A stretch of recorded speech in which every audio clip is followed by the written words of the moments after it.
শুকরিয়া জানাই মহান রব্বুল আলামিনের নিকট, যিনি আমাদেরকে নির্বাচনী যুদ্ধের যে অংশগ্রহণ হিসেবে আজকে থেকে আনুষ্ঠানিকভাবে আমরা শুরু করলাম, সেই জন্য মহান রব্বুল আলামিনের নিকট শুকরিয়া জানাচ্ছি। সকলে বলে আলহামদুলিল্লাহ।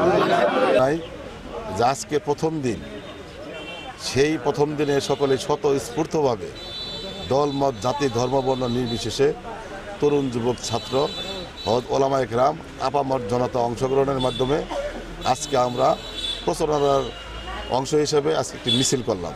সকলেই ইতিমধ্যেই সাড়া দিয়েছে। এবার আমরা ইনসাফের পক্ষে, ন্যায়ের পক্ষে, দুর্নীতি এবং সন্ত্রাসের বিরুদ্ধে। আপনারা জানেন